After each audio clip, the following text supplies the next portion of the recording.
The world really needs this message. Purpose sharpens over time. Be selfish enough to find your purpose and selfless enough to use your purpose. The whole world's going to be in a better place when people live in their purpose.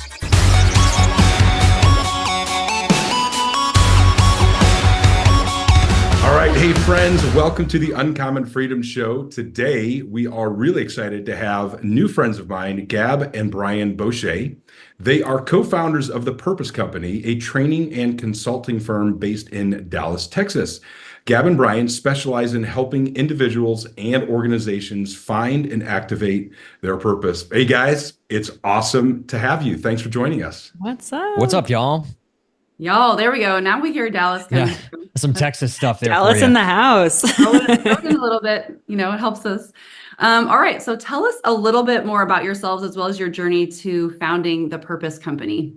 No, it's so fun. Isn't like, I feel like some founder stories, they always start in positive circumstances. And then there are founder stories that start in depression. And that was kind of me. I can't speak for Gab, but that was kind of me. My founder story started in depression. And I have to take you back like 10 years ago where I was really bottomed out. I had a dream job when I was 16 years old. I wanted to be a national journalist. I got to do that right out of law school. I was covering cool stories like government corruption and terrorism. And I got to do that for about a year. And then the show got cut from the programming schedule. So I got laid off. And then I got the immense pleasure to also go through a divorce at the exact same time that I got laid off. And for me, it plunged me into depression. And I always like to jokingly say that also plunged me into rage researching, because I had friends and like mentors that were saying, Brian, you need to find your purpose. And I'm like, that's helpful. Sounds nice. So it's like nice advice to give, but how? And that's the answer that they couldn't provide me.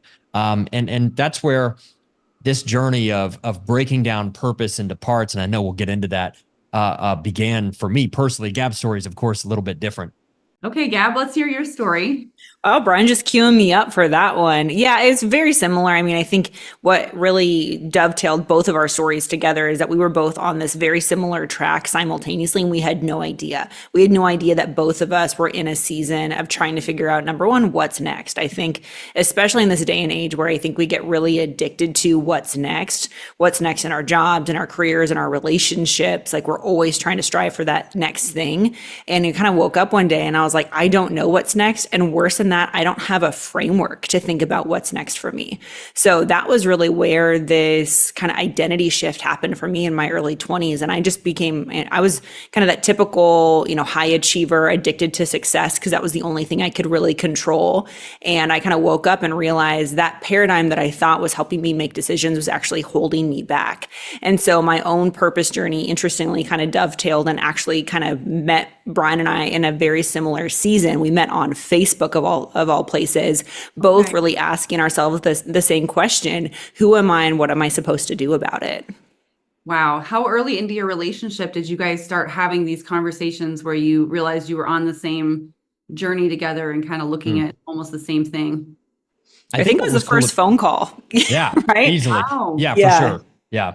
Yeah, we weren't like the typical like, hey, how are you? What are your hopes and dreams? How many siblings do you have? We're like, you get to a point in your life where we were both kind of pretty mature. We were in our late 20s. And so we kind of both knew we weren't casually dating. We were partner shopping. And so we're like, hey, are you on the same page? Do you have similar values? And so a lot of our first date conversations were like, what's your childhood trauma? What are your trigger responses? Like we were really very, very upfront. Very upfront, truthfully, yeah, because at that point, I think that we both knew that if we were going to fulfill the call in our lives, that we needed to have a person who didn't just stay out of each other's way, but could really partner and support each other on this journey. I think that's persisted too, because all the way up until present day, I think it would be fair to say that Gab and I have like existential conversations every day, like pondering a way of the world or a problem in the world, or a deep psychological definition of something to produce some other concept or idea. And so where we are today really reflects where we started. And how long have you guys been together? Going on 10 years. 9 years married soon, and then 10 years together, yeah. Okay, that's incredible.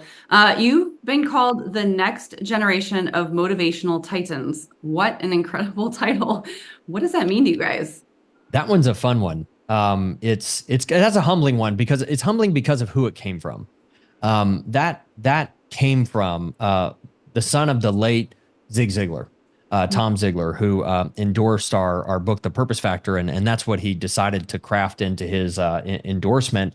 And that is a super humbling thing to hear from somebody like that. But also too, and I don't know, when you get, just like you guys, you start to lead like a big organization, or you start to get the opportunity and the privilege to impact a lot of people, and then you have to live up to the responsibility. And I don't know if you guys can resonate with that. It's like this, I've got all of this responsibility now, and then there's all the expectations that are tied up in the responsibility. But that was a special thing to get, and it's one of those things where a lot of your friends will look at you and go, "Gosh, what a overnight success!" And it kind of comes back to that idea. Yeah, just 10 years in the making. It's so overnight. Yeah, exactly. 10 years plus all the work that you probably were doing, or at least the things you were observing and going back to that were from all prior to those 10 years, right? It's just the 10 years of intentional work that you were doing, but we don't realize all the work that we're doing as we're gathering information and going through experiences that will eventually shape us, or that we're going to use to shift, I guess, the trajectory of our lives. All right, so let's move on and talk about purpose and impact. So you've worked with celebrities, military officials, and Fortune 50 executives. It has to be, obviously, that's a very diverse field of people that you've worked with. What are some common challenges that these groups face when it comes to finding their purpose? Yeah, I think a big thing is whenever you're working with anyone, and you're right, Brian and I have had incredible opportunities to work with just the elite of the elite. I mean, when you're working with our military officials and leaders, not only can they kick your butt, so it's super intimidating talking about really, very intimate personal things, but more than anything, you look at each person that's in front of you, whether they're a celebrity or they're, your next door neighbors, you realize really all of us are asking the same questions. We're all asking, number one, do I matter? And number two, does what I do matter? And when you realize that every single person, no matter what size of organization they lead, where they're at in their lifespan, whatever that looks like, they're all really starting to ask those two questions. I think it's really such a humbling experience. And for us, it creates a tool to connect with anybody who we come to interact with, is just really getting to those two core questions. If we get to those two core questions and help people realize, number one, that they matter, and number two, what they do matters, that's really where we see, and we've seen this with organizations that we've worked with, and folks that we've consulted with, and executive clients that we've worked with, is they're all really trying to figure out an articulate, personalized answer to those questions, which that's of course what we get to do every day. Yeah, it comes down to, there's this internal question that must be answered for somebody's heart to be in anything. And they have to be able to answer the question, is what I'm doing worth it? That's the question. So when you like an organization that is trying to recruit or retain, the people they're trying to retain need to be able to say, this is worth it. The people they're trying to recruit need to be able to say, this is worth it. People who are already on your team and they can answer that question in the affirmative, they'll stay for the long term. They'll increase their performance in terms of customer impact. They'll recruit other A players to your team. And that's the core question, the existential question, because going back to the two questions that Gabrielle's talking about, which is, do I matter and does my work matter? And then ultimately, is this thing worth it? Is really the answer everybody's trying to find an answer to. I mean, if there's one question or pondering that I get, whether I'm talking to somebody who's worth 9 figures, or somebody who's making 6 figures a year, or somebody who's just getting started out in their career, they're all wondering, what's next for me? Do I matter? Does my work matter? Is this thing worth it? Will it be worth it? They're all doing it to either a conscious degree or a subconscious degree. It leads me to ask the question, the term that's gone around, especially the last few years, is quietly quitting. So, people that just kind of stop doing the work, especially with business types of things.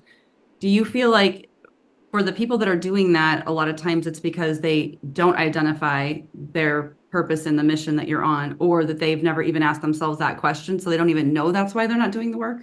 Yeah, I think exactly what Brian said. It ties back to, they're all trying to answer that question, is what I'm doing worth it? And so if you don't think what you're doing is worth it, of course you're going to quietly quit, which is just a really nice way of saying slacking on the job. It's just, we've kind of created a cool term that basically just says, I'm not trying anymore. I'm disengaged. I'm scrolling. I'm distracted. I'm doing my laundry in the middle of the day. There are key things that I can look at based off of your schedule of what you're supposed to be doing that you're not doing.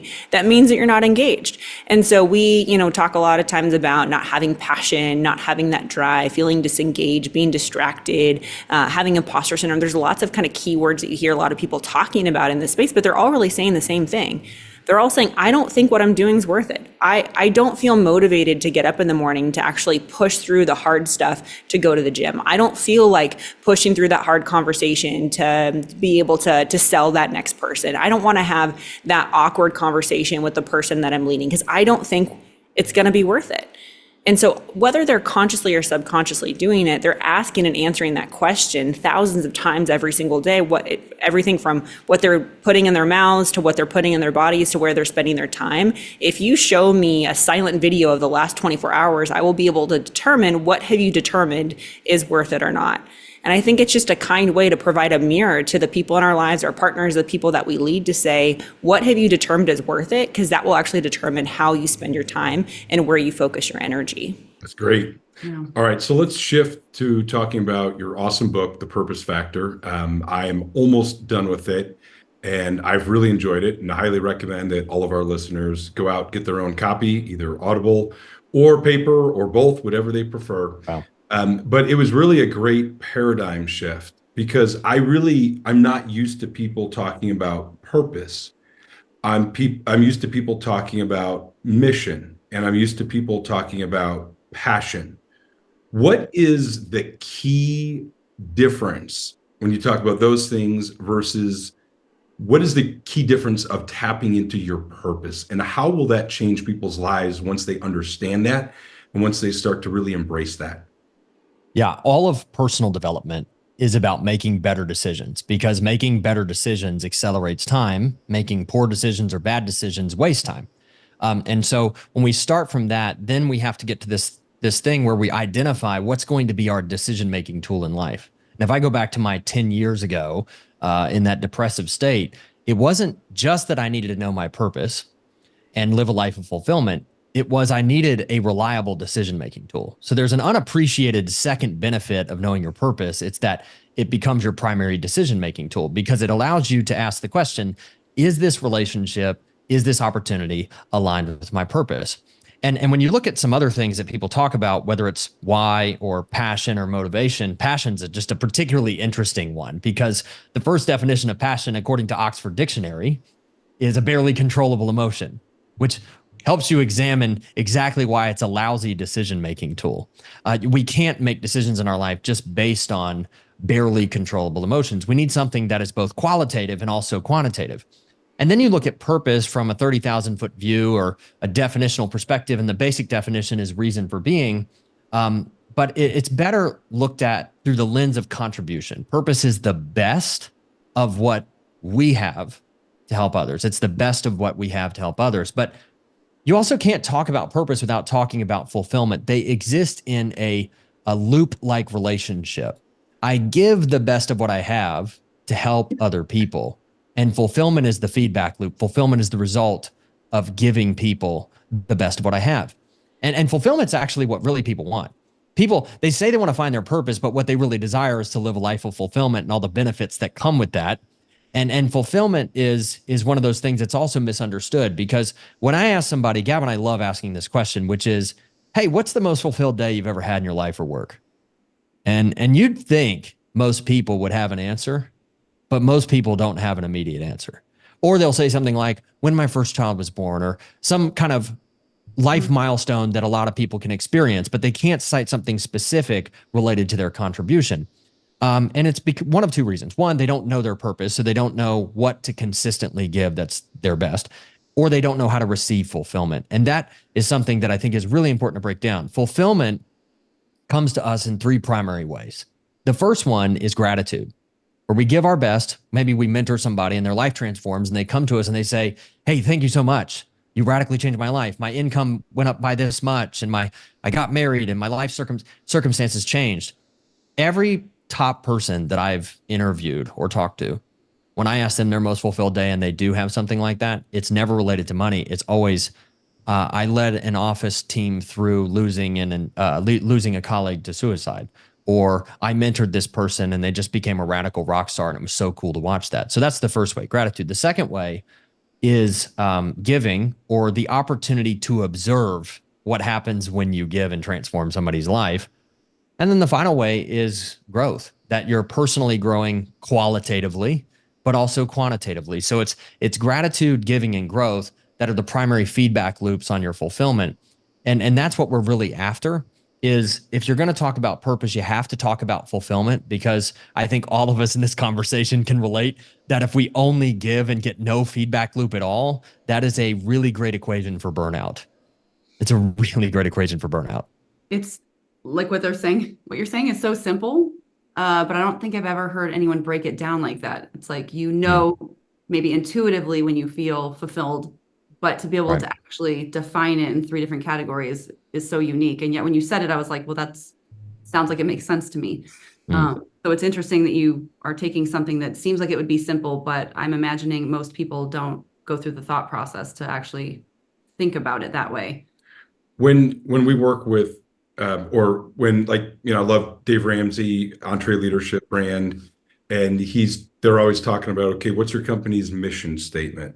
Like, what's the difference for all the entrepreneurs and just the growth-minded people that are listening? What's the difference between a mission statement and purpose? Yeah, one of the things that we love, and as Brian's saying, like, we're all on the same page, which is so stinking fun. And we love hanging out with other couples who get to work together too. It's so fun. It's like trading war stories. I'm sure people come up to you like, how do you guys do this and stay married? So we're totally on the same page. So this is so stinking fun. But one of the things that really differentiates mission statements from purpose is the best of what you have to help other people. So you as a company have a purpose, and you as an individual have a purpose. A mission is the direction that you're pointing your purpose. So it's like, hey, here's all of us with our individual purpose. Our mission is how we come together and we're all directionally moving towards something. So being on mission means pointing your purpose in a certain direction. As a leader, it is your job to, number one, find out what is the individual purpose of every person on your team. We've worked with major leaders, and one of the top questions that we will ask, that we will get asked, I should say, they'll say, well, what if I help my people find their purpose and they leave? And it's a huge question that people have, is like, hey, what do I do if I bring you in and I help everybody on my team find their purpose? Then they walk out the door. There's one of 2 things happening. Number one, if they find their purpose and they realize it's not associated with your employment, it's not us telling them that, they knew that already. Yeah. And number 2, who wants people who are sitting there butts in seats taking up space that they're not aligned, when you could find someone who's like, you couldn't pay them enough, they would absolutely love to do that. So alignment is super, super important. So number 1, as a leader, you have to help every person on your team find their purpose. Number 2, it's your job to connect that purpose to the mission of the organization. So we say all the time that purpose personalizes the mission. Purpose personalizes the mission. You as an organization, you have a mission. You have a mission to be able to grow your impact, grow your revenues, grow your influence in whatever industry that you're in. But you as a leader of whatever size organization, whether it's you and your dog, or you and 10,000 people, or you and 10 million people, it's your job to be able to make sure every person can know that they can fulfill their purpose inside of your organization. And that's what I think great leaders do today, is be able to make that connection, give people permission to say, hey, we recognize you have a purpose. Because it used to be everybody's like, come join us. It was like, hey, I'm going to do the billboard, you come join us, forget your passions, your purpose, your whatever art, we're big enough for you. But I think that in particular, the pandemic really did change things, where people are now shopping around to say, hey, is this a good fit for me? Does this resonate with me? Can I be my authentic self? They're all using different words. But at the end of the day, I think individuals, whenever they join an organization, are all asking, can I find my purpose and use my purpose while working with you? Oh, that's so good. Do you think our purpose changes through life?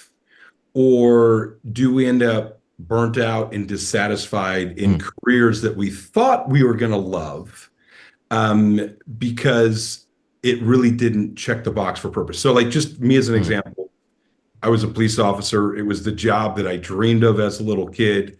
I absolutely loved it for about 5 years. And even Bekah had a similar experience as a teacher, but we both got burned out. At about the 5 year mark, I was done. And so do you think it's a shift in purpose, or maybe it was checking some of the boxes, but I didn't quite fully understand what my true purpose was. And because it wasn't checking all of those boxes, that's where the burnout came from. The way that I look at this is that purpose sharpens over time. Purpose sharpens over time. It's not that it shifts or changes because you have your natural advantage, which is the role you tend to play in life and work. And that is a result of what was nurtured it's actually the result of your nature when you were growing up. Right. And then the second piece is your acquired skills, and that what was nurtured in your experience, your education, your life experience. And then you get into that passion set, that pull passion set. We talk about it as it's not passion as in barely controllable emotion. It's passion as the types of problems in the world you want to solve. It's a very entrepreneurial mindset to have around the idea of passion. And then, of course, there's your origin story, which is the primary perspective or decision-making tool that you got from your developmental years. So as you go through life, especially if you're intentional about it, you're going to get a sharper clarity on what your natural advantage is, your acquired skills are, your pull passion is, your origin story is, and the value that it has to offer in terms of perspective and wisdom. And and you've probably seen us talk about this before, but it's this idea that purpose is not role specific. It's actually job agnostic. It's really the tool set that you have to take to each thing you do. So some of the skills that you acquired in being a police officer and some of the skills you acquired in being a teacher actually informed the style in which you grow your business today from a skill set perspective. And then there's the parts of you that are of your nature, the things that you really had by the time you turned 18, and the things that drove you in a very, very basic sense. That makes a lot of sense. That's really interesting. Good question, babe. Okay. And I would say too, just to jump in there with what Brian was saying, I would say those moments that both of you felt most fulfilled at your previous jobs are things that probably bring you the most fulfillment now. And so, Kevin, for you, being a police officer, a big part of probably what was most fulfilling was protecting people, was being able to know that you could be strong enough to prevent something bad from happening or to help someone out of a bad situation. And you get to do that every day.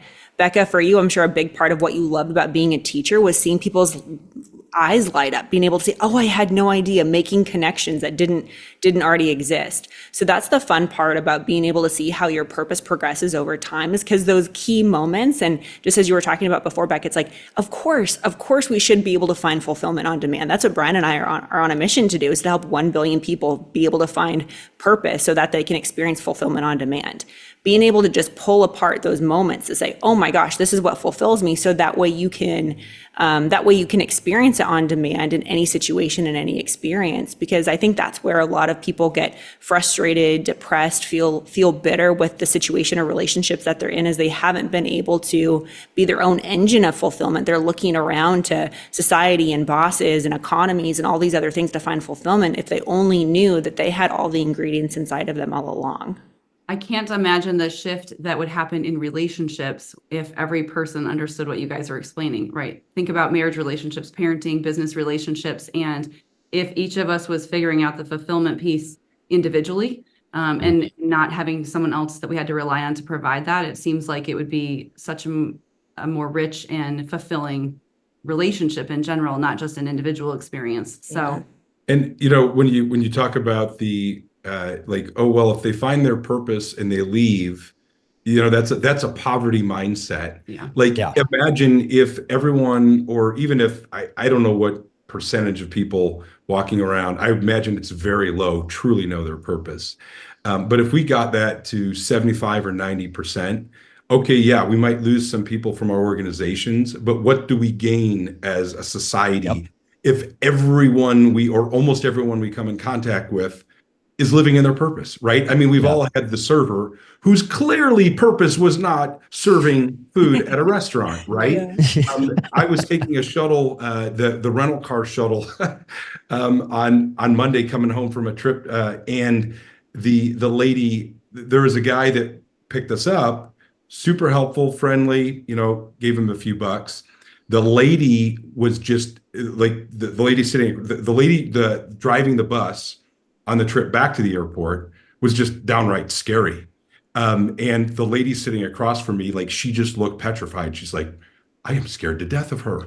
And it was just like she didn't want to help. And it's like you weren't motivated to tip her at all. And you just realized, like, clearly she was finding no purpose whatsoever in doing this job. So, okay, she moves on to something else, but the whole world's going to be in a better place when people work in their purpose and live in their purpose. Yeah. And a big part of that is because that person was not solving the types of problems that they're designed to solve.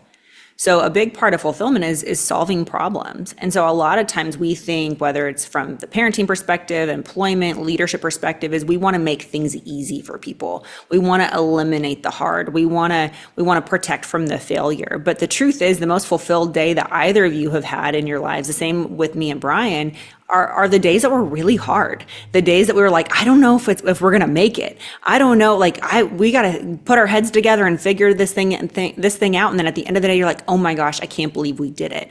That sense of accomplishment is the reward that goes on in our brain because of pushing through the hard stuff.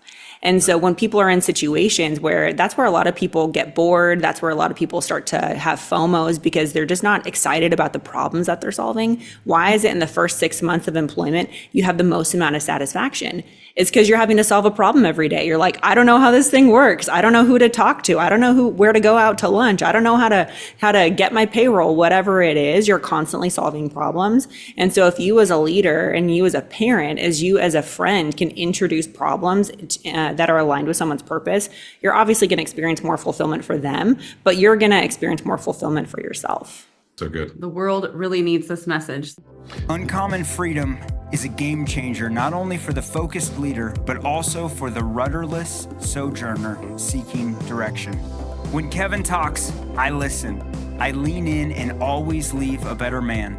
As the wisdom of Proverbs 3:13 states, happy is the man who finds wisdom and the man who gains understanding.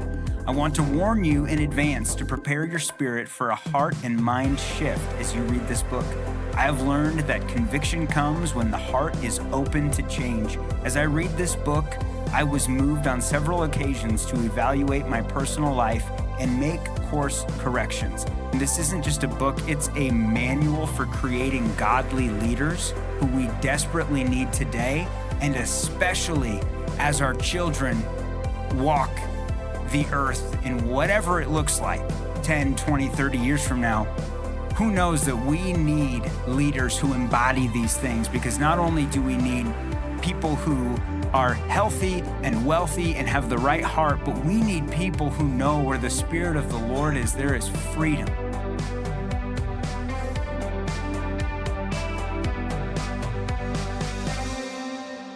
So I'm really excited for you guys. And to that point, you've both spoken on TEDx and have been featured in many prestigious publications. What is one key message, and maybe you've already shared it, or idea that you always try to convey in your talks? This is like, especially recently, is that motivation is a fleeting feeling. Passion is an unreliable emotion. But when you look at the top 1% performers in anything, the one word I would use to describe them is conviction.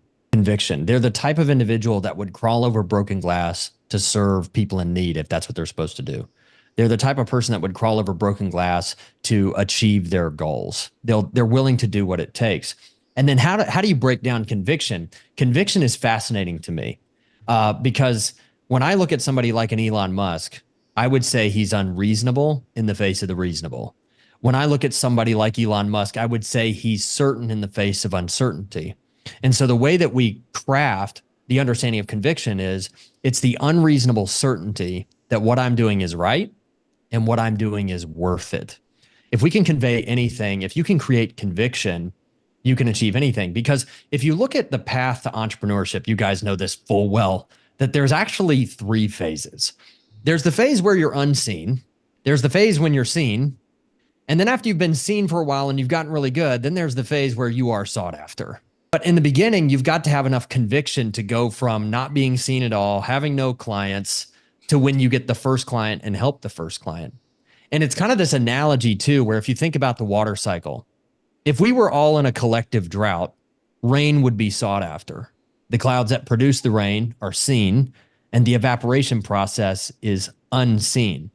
But just because something is unseen doesn't mean that something isn't happening or something is first required before something can be seen for the first time. The point I'm trying to make is that I think if this generation, if I could make a collective statement, this generation lacks conviction.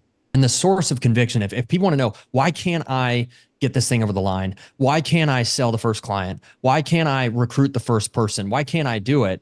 It's because there's not enough certainty on the front end. And you've got to have certainty in your life in three major categories.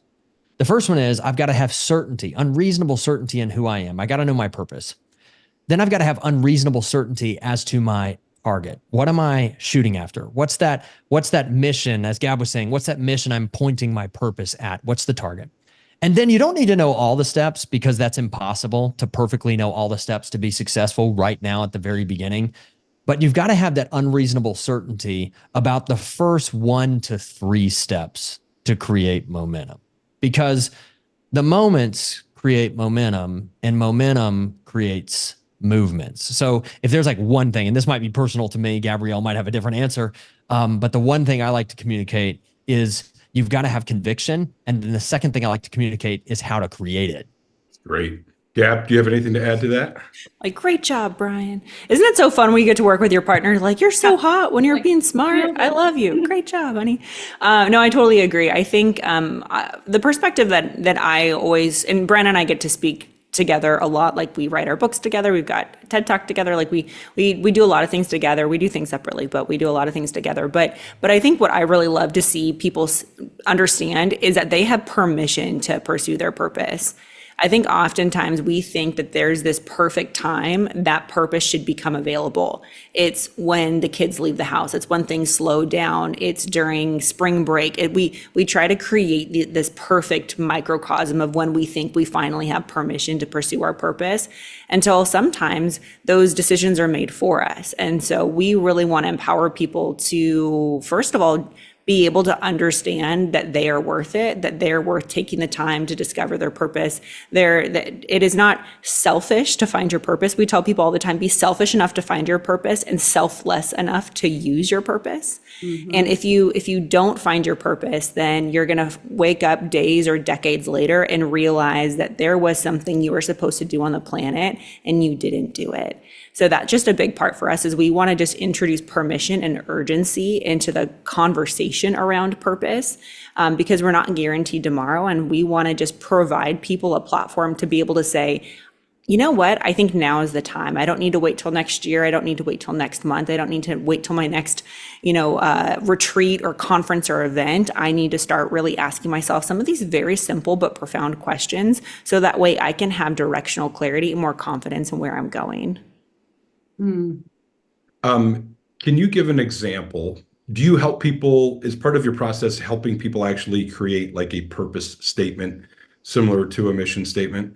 Can you give me an example of what a good purpose statement looks like, whether it's yours or one you've helped someone kind of identify, just so people can kind of understand? Because since I've been listening to your book, I've kind of identified what I think is my purpose. But I would love to hear from you guys as the experts. What is an example of a good purpose statement?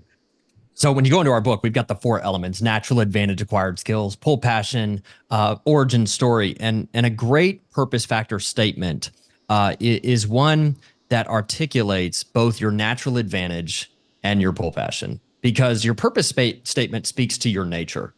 Then there's also a fulfillment statement, meaning when I'm doing these things, I'm most fulfilled. And that's an articulation of a combination of your skills and really the strength that came from your origin story.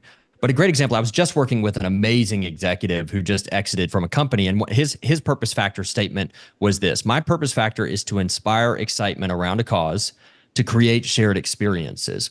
The inspire excitement around a cause speaks to his natural advantage as a recruiter. Now, all of us know good recruiters, right? These are what marketing consultants call evangelists. These are the people that are going to move people around a product or a cause or a movement. And then the second part of his statement is to create shared experiences. Now, this speaks to his desire fulfiller pull passion. And I could give you an example of a desire fulfiller. A desire fulfiller is somebody like Dwayne "The Rock" Johnson. I could also call this person like an experience creator. This is the kind of person that's focused on excellence in experiences. So on the second piece there, around a cause to create shared experiences. This is an articulation of the client that I was talking about, of his recruiter nature and his desire for excellence at the same time. But if you look at his fulfillment factor statement, it says this: I'm most fulfilled acting with confidence to effectively communicate and inspire. The acting with confidence part speaks to his adaptive strength that came from his childhood origin story of rejection. And then the second part, to effectively communicate and inspire, speaks to a gathered, acquired skill set over time of him being a messenger, a communicator. So there really is, and our upcoming purpose factor assessment that's soon to release actually is going to automatically produce these statements. This is kind of unheard of in the assessment space. And for example, like the two statements that I was just talking about, we actually have the ability to produce 625 combinations of those two statements in your purpose factor. So it's a ton of fun, but I think it serves as a great example of how to break down what makes a great purpose statement. So thank you. I'm excited for us to use that tool. I think that would be really helpful for us. So working together as a couple, co-founders, tell us a little bit about what that's like for you guys. Any unique challenges or advantages with blending your personal and professional lives? Yeah, I think one of the things Brian and I really had to learn and it sounds so simple, but it's who's sitting in what seat. Because when you first come together, sometimes the seats that you play in your personal lives and your partnership is different than what you do in work. And so we had to really learn what that looked like, because on the personal front, I want to be a wife and nurturing and kind and all of that. But on the business front, I tend to be more of the salesperson, the closer, all of that. So we kind of had to learn kind of balancing those two iterations, which was really, for the first few years, truthfully, we did not do it perfectly. There was a lot of looking at each other like, I thought you were going to do that. No, I thought you were going to do that. We also do have a lot of similar strengths. Many people say opposites attract. Every personality test Brian and I have taken, we're basically the same person. 97% so we had the same. Yeah, pretty much. So we had to learn how to balance strength with strength and say, hey, this is something maybe I enjoy doing, or this is a season I want to focus more on growing in this direction. So we've kind of learned to balance both of that. But for us, I think the biggest lesson that we've learned is just to be for the other person. Like, I'm for Brian no matter what. Like, I'm for him when he's winning, when he's speaking, when, maybe we had a tough week or a tough day or any of those things. Like, no matter what, at the end of the day, it's like, I want him to know, and I want my team to know that we are for the other person. One of the kind of funny elements of co-leading a company, which you guys probably experience, is sometimes with a team, it's like, do we go to Gab or do we go to Brian? And so we'll joke around. It's like, sometimes they'll be like, I'm going to ask mom something. And then if mom doesn't get it, then they'll ask Brian. And that's been kind of funny. And so our team's amazing. We have the best team in the world. And so we've brought them into kind of the fold of kind of teaching them, here's how we make decisions. Like, we walk them through everything. Like, hey, here's the conversation we were having last night. Because as a couple, you're constantly talking about business and they're not privy to those conversations. So, we could have made a decision on Tuesday. Brian and I talked about it for 12 hours. And then on Wednesday, we come back to the team and we say, actually, we're going to go this direction. Well, for them, it could feel like, whiplash. Like, we just talked about something yesterday, now we're doing something else. They don't know the logic, the conversations, the walk, the prayer, all of that went into it. And so I think that's one of the things that I'm really proud of that I think we've grown into, that I think communicating how we make decisions as a couple is really important. So that way they know it's not go to mom for something or Brian for something or, dad, Brian for something. It really is, they're a united front, that they support each other no matter what, even if they would have made different decisions. And ultimately they know that we're for each other. That's great. So let's move on to your company. It's called The Purpose Company. Very simple, very explicit. I love it. We can't be cryptic. We're just going to say it is. We're going to say who we are. This is the place. This is the place. So what kind of training and consulting do you provide, and who are the types of people that can benefit from your services and your coaching? Yeah, so we have the individual side of our business where people can come to us for things like our forthcoming purpose factor and learn exactly how to find their purpose. I mean, I don't think there's a better offer, right? It's find your purpose in less than 30 minutes for $49. I think that's a super fair offer. But then the other side of it is helping massive organizations and even smaller organizations help their people find their purpose, and then the organization find its purpose so that those two things can be aligned. If I were to use one word to describe what we do, I would use the word alignment. When I talked about the definition of purpose, purpose is the best of what you have to help others. If I could leave anybody with one question, which would increase their ability to make good decisions, it's to, when they're thinking about a new relationship or a new opportunity, to ask the question, will this opportunity or relationship allow me to give the best of what I have? If I can answer that in the affirmative, if I can say yes, that means I have a much higher likelihood of being fulfilled when I do the work. If I'm fulfilled, fulfillment drives increase in conviction. Your success can only climb to the level of your conviction, which means if your conviction's low, your success will fall to the level of your conviction, and fulfillment feeds that over time. Conviction starts with certainty, but it's fed with fulfillment. Fulfillment is the fuel to keep it going.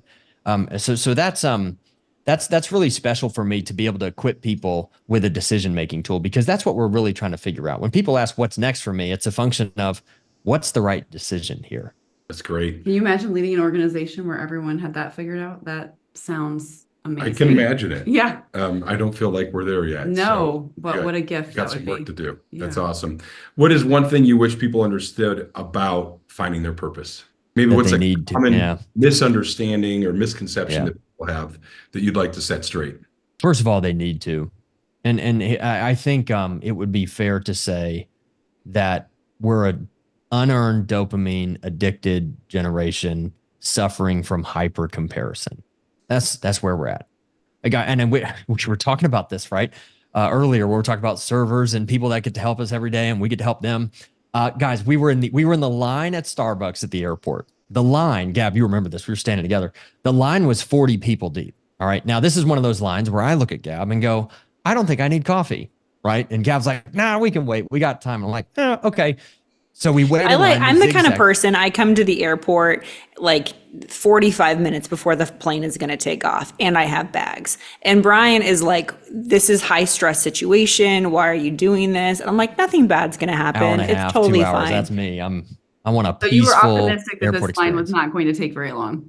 Absolutely. Yeah. I was like, everything's going to be great. Even if I miss my flight, it's a great story. I haven't been like, heck no. So Yeah, exactly. I know. Brian is like, Brian's like, I love you, but this is not working. He'll be like, Right. I'm not holding the plane. I'm going to wherever it is that we're going. So yeah, he's looking at me like, you're committed. I'm like, oh, I'm committed. I need caffeine.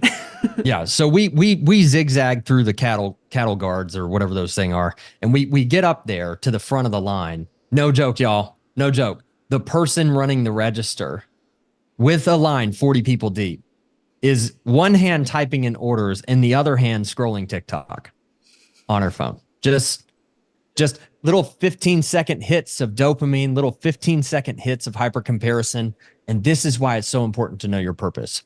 In a digital age where we're essentially amusing ourselves to death, we are killing our fulfillment and motivation with hyper comparison. And why do I keep using that word? Because pre-digital age, it was just comparison. Jones has got a pool. We got to get a pool. Today, it's 15-second hit of Kylie Jenner's got a jet. I should have that by 23. Then another 15-second hit of, oh, my friend's gone to Italy for the third time. I wish I could go to Italy. Then another hit is somebody just built a mansion. I got to have a mansion. And it's just in 90 seconds. I mean, how many hits is that, right? How many hits is that? That's 6 hits of hyper comparison in 90 seconds if you're talking about 15-second reels. And the reason one needs to know their purpose is because you have to be certain in a world that's uncertain. You have to be certain long enough to make something successful, because the one thing that didn't change, and I know I'm getting on a rant here. Gab's like, here he goes. I'm getting on a rant here. But the one thing that is still true is that even in this fast-paced digital world, to be successful requires consistency over time, meaning years. That part hasn't changed. Delayed gratification is an unavoidable law of success. And if you find your purpose and create conviction by finding your purpose, you stand a better chance to put in the necessary work to be successful and achieve the dreams that you want. I feel like this message needs to be in every high school because we have, three teenage boys in our house right now. And one that's about to launch, he's in his senior year. And it's like, these are the things we battle as parents, the electronics, the technology, the comparison. And the world is telling them very different things than we want for them. Yeah. So it's a constant messaging, mentoring, guiding, By the way, disciplining. our oldest got to spend time with Brian Right. on the trip. So We'll just person awesome. over for another little chat. So, okay. So we want to know what's next for you guys. What project are you excited about? I'm assuming it maybe has something to do with the assessment, but if not, what else? What are you excited that's around the corner? Yeah, I think that's a big part of it for us is, we're really on a mission to democratize purpose. We get really frustrated that we think that a lot of times people talk like purpose is a season of your life, or you're lucky enough to be able to take off time to find your purpose. Like we almost think that there's like this echelon of humanity that is lucky enough to find their purpose. And that just doesn't sit right with us. We believe that every single person, no matter who they are, where they come from, deserves to find their purpose. So that's why we've developed this assessment is, if you can't tell, we just nerd out around this stuff because we really wanted to be able to answer that question for ourselves is how do we find our purpose on demand? How do we experience fulfillment on demand? We didn't want to just cross our fingers and hope that we bumped into it in the 78 years most people spent on this earth. We wanted to make sure that we knew that we were going in the right direction, doing the right things, serving the right people. So I think that's what we're most excited about, and being able to make it as affordable as possible, as accessible as possible, I think is a big part of it. So yeah, the purpose factor assessment for sure, getting that in the hands of students, of leaders, of CEOs, of executives, of parents, all of those things. So like for us, we want to make, purpose popular. We want to make purpose the thing that you talk about on your first date. We want to make purpose the thing that you talk about over the dinner table and when you're getting your first job and retiring and figuring out what's next. Like we just think purpose deserves to have a seat at the table in the conversation, not just passion, but purpose. And so that's really what I think we're probably most excited about. So That good. is so powerful. Okay, so how can listeners get involved with the Purpose Company or support your mission? Any specific programs or events they need to know about? Yeah, that's awesome. Well, we have a step into your purpose checklist actually for your listeners. So if they're interested, they can just text the word purpose to 33777. And there's a full checklist that's very easy and accessible that they can go ahead and go through. So it's just text purpose to 33777. And if they want to pick up a copy of the Purpose Factor, they can do what Kevin's doing and listen to Brian's sweet, sweet voice, talk to Gosh. them for 4 hours and I believe 57 minutes. Chapter by chapter. That's how long. It's a great tool, and we really want to get into the hands of as many people as possible. So thanks for helping us do that.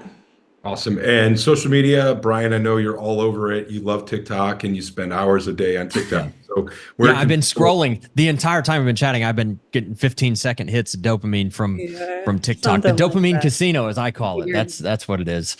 How can people follow you guys? Not Instagram. ironically. Yeah. Instagram at official Bosché is a great way to follow us all. And also for like your leader executive types out there, both of us are on LinkedIn, and we post a lot of great content and value over there too. Awesome. Well, hey guys, thank you so much for joining thank us. It's been a pleasure. It was really fun spending time with you guys and all the crew on the John Maxwell trip to Greece. And it was just such a great reminder of why you want to hang out with abundant-minded people. I told so many people when I came home from that trip, I felt like a minnow in a huge pond. You think you're figuring things out, and then you go and hang out with all these major shakers and movers, and you guys are two of them. So excited to check out the assessment once it's available, and just grateful for the impact you've had in my life, and just kind of redefining things and really re-examining my purpose, not just thinking about mission, but really digging into my purpose and utilizing it in our marriage, with our team, with our kids, and everything else. So thank you for everything, and it's great spending some time with you. Thank you, friends. Nice to meet you.